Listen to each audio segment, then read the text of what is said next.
There's nothing quite like the feeling of wrapping up a long and arduous project. The only question now is, what do I do next?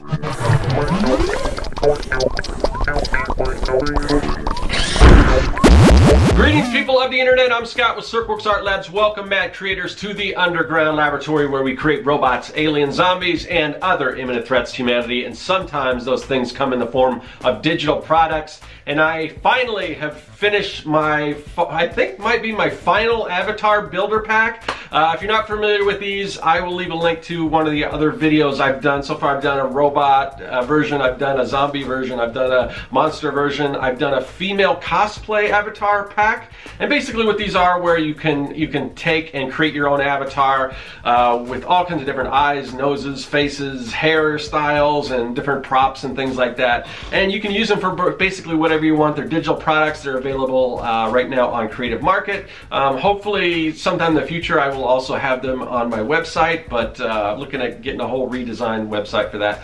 But anyway, so I put that out. Like I said, I'll leave a link if you want to kind of see what that's all about. I can do that, but I just released, because I did the female cosplay avatar builder, I just released the male cosplay avatar builder. And the thing is, this was just like a monumental task to create all these things. And you know, it's one of those projects where you just spend a lot of time and then you put it out there and you don't know what's going to happen. And I've had some success, I think, but I think if you look at the amount of time I put into it, maybe it may have came out to like a minimum wage job. Like, I don't know. I think so far the four that I've already released have maybe made, I don't know, let's see, maybe around $1,200 and at the most $1,500. And maybe that sounds a lot for digital products, but again, these things are like massive and they take a lot of time. I've been working on these forever. So when you really take that into consideration, you're like, oh man, it's just like, is it really worth it? But there's still a lot I can do with these things. They will hopefully continue to pull in a little money here or there. And who knows with this one that I'm releasing now, what will happen with that one. But I plan to do other things with these little avatar builders as well.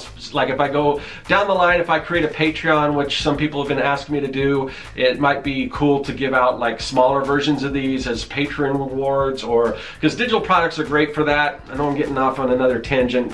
Basically what I want to talk today about is just finishing projects, because this was a long project, and I'm just kind of glad it's done. I am going to be doing some more digital products, and I think what I'm going to switch to are some smaller projects, or products rather, that they'll be a little less expensive, because the ones that I put out now, they have a price tag of like $25, and that may seem like a lot for a digital product, depending. I mean, again, you can do so much with this, but they're more designed for people like if you have an Etsy shop or graphic designers for using them in commercial applications. So if you think about that, it is really a good deal, because you can do all kinds of stuff with this. But I know my audience here on YouTube is mostly comic book creators, and so I want to start creating some products for you guys, things that you can use in you know, your comic creation process, or other things. I know not all you guys are comic book creators, but I mean a good chunk of you are. I think my most popular video is probably the comic book art hack video, so I know a lot of people found me through that. So I know a lot of you guys are doing comics, so that's kind of the next thing I'm going to be working on. But now that this is wrapped up, and before I get started on that, I did just these other comic book related projects. I want to I kind of want to recap and talk about working on these big projects. And you know, because you know, especially with this last one, I'm like, oh man, is it worth it? Do I really want to keep doing it? But I kept doing it, and I put it out there, and it's done. It's out in the world, and now I can kind of focus on some other things. But if you have projects like that, I want to talk about basically like shipping, basically. And if you don't know what that term is, it's just basically delivering something, creating something, putting it out there where, you know, people can, you know, whatever, download it or purchase it or whatever it is. But basically getting something out there where other people can enjoy. Sometimes, especially with these bigger projects, it takes a long time to do, and sometimes it seems like there's really not a light in the tunnel, so at the end of the tunnel rather. So that's what I want to talk about today. So yeah, let's get to it. And while I'm talking about this, I'll just you can kind of see some of the stuff I've been working on with these little avatar packs and everything. So let's talk about some actionable steps that are going to help you follow through on your projects. Now, whether you have trouble starting a project or trouble finishing a project, one of the biggest excuses we get is we didn't have enough time. I didn't have enough time. But the thing is, when people come to you, like if you're expecting somebody to do something and they say they didn't have time, they're not really, it's not that they didn't have time, it's that it wasn't a priority. So basically what they're saying is, sorry, that just wasn't a priority. So, because believe it or not, there's time. We have time, and no matter how busy we are, if we were to sit down and actually take a time audit, take your day, figure out all the things you're doing, you're going to find chunks of time that you have that you could have done something, no matter how busy you are. That's just the way it is. So what we need to do is we need to kind of look at our time, take that into account, and kind of figure out, when can we do this? Let's set some time aside to work on our projects, whether it's like the 100 Days of Making Comics challenge where you set aside 30 minutes a day. Everyone can find 30 minutes a day. So you gotta make, if you really want to do a project, to finish a project, you have to make it a priority. All right? So the other thing is, in addition to making something a priority, you want to make it a habit. Now, creating art or whatever, being creative, creating projects, it's a struggle, and it's just like weight loss. it's not easy, but there's a reward at the end if you're able to, if you're diligent about it and you're able to take whatever steps you need to lose weight. There's a reward at the end, just like when you're done creating a project, you have that reward. You've finished this project, and when you start, especially if you start small or whatever, the more you do something, that creates a habit, and I think that's one of the reasons why I'm able to continually deliver on my projects. And it wasn't always that way. I kind of had to develop that and make habits out of finishing things, and I got better at it. So making something a habit is also another thing we need to think about. So also, when you're taking on a project, you want to take it one step at a time. Don't start this huge epic. If you're going to create a comic book, you don't want to create your magnum opus right out the park, all right? You want to start off with like a 4 to 6 page, like a mini comic or just a story for an anthology or something like that. And once you've completed that, you've got something, you have this sense of accomplishment. Oh, I've done this. And now I can move on to another, maybe a bigger project. Maybe next time you do a 10 to 12 page or whatever. And but start small, because that really helps.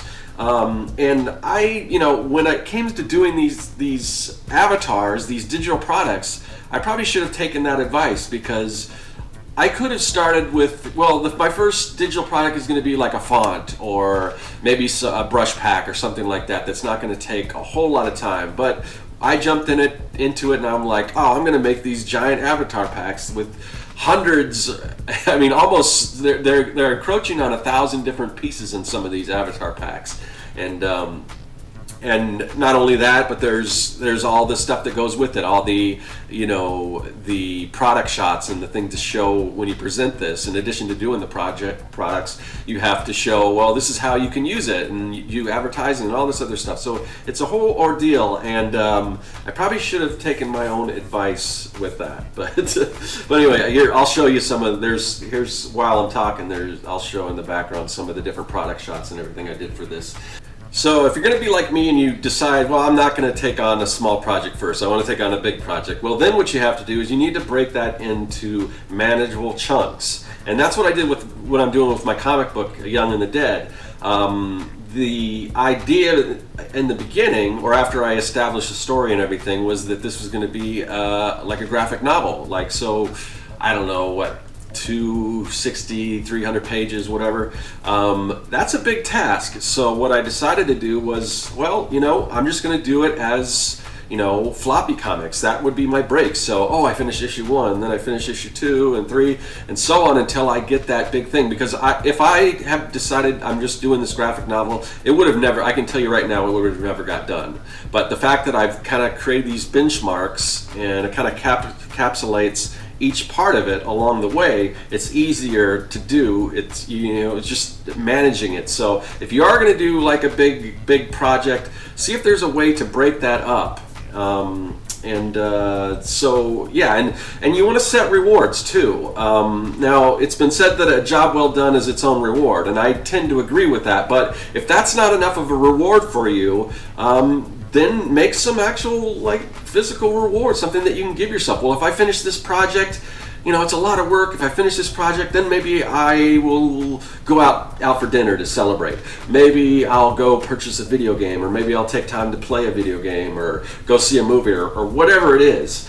For me, my reward for finishing these avatar packs, my light at the end of the tunnel, was that I was going to get to work on these other projects that I wanted. Because I said to myself, well, I'm not going to even work on these things. Even though I'd love to just set this aside for a little bit and go work on these, I said, no, I got to finish these avatar packs, get them out the door, then I can start working on these other projects that I want to do.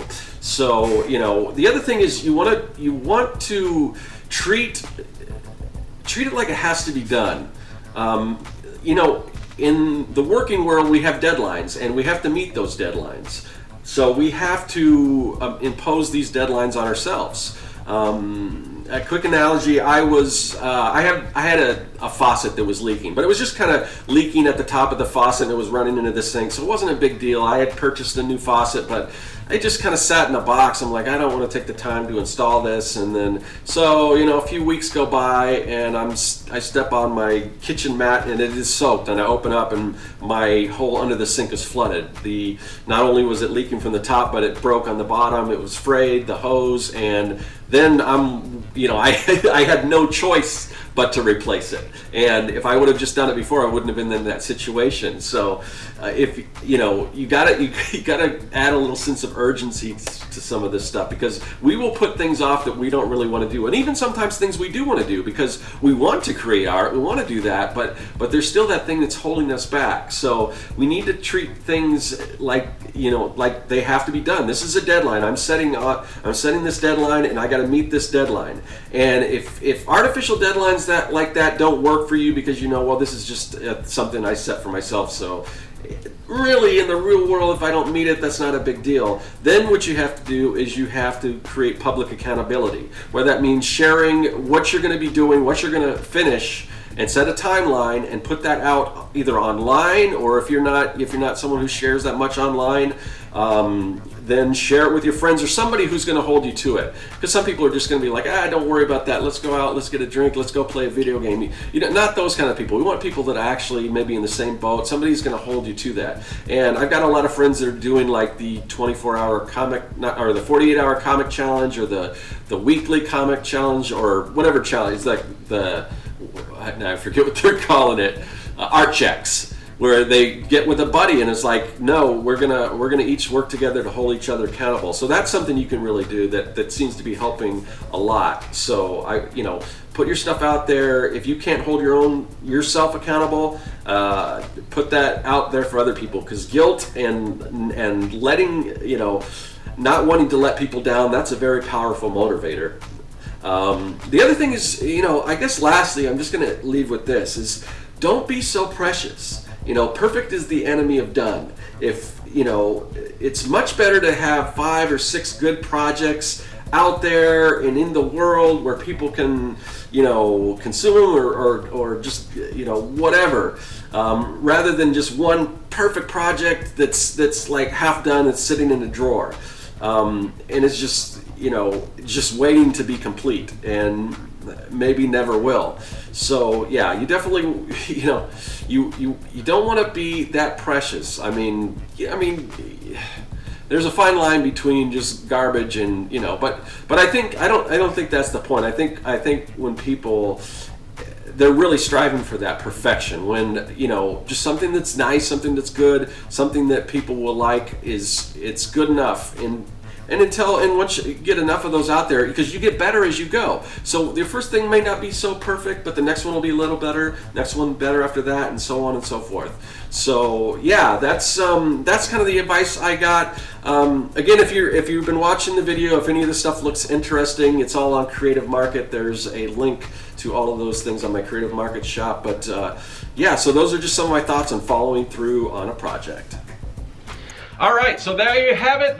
Those are some of my thoughts on you know, what it takes to create and finish a project. And I want to know, obviously, what kind of feedback you guys have. Do you have big projects? Are you having trouble completing those? Or some of the advice that I gave in this video, is that going to help you out? Hopefully. So yeah, that's that. You can leave those in the comment section. The other thing I wanted to ask, if you guys have any questions in the future, I might want to do like a Q&A video. So if you have any questions at all that you want to ask me about either myself or my process or the underground layer or anything like that, leave those in the comment section. Hopefully in the future I will do like a Q&A video. So if there's anything you've been dying to know, let me know, and I will see you guys later. That is all. Hey everyone, thanks for joining me here in the Art Lab. There's a lot of other great content on the channel, so click that subscribe button and you won't miss a thing. If you're an aspiring evil genius, visit Serkworks.com for all your mad science supply needs. And if you want to contact me, hit me up in the comments section or follow me on social media. I'm looking forward to it. I'll see you then.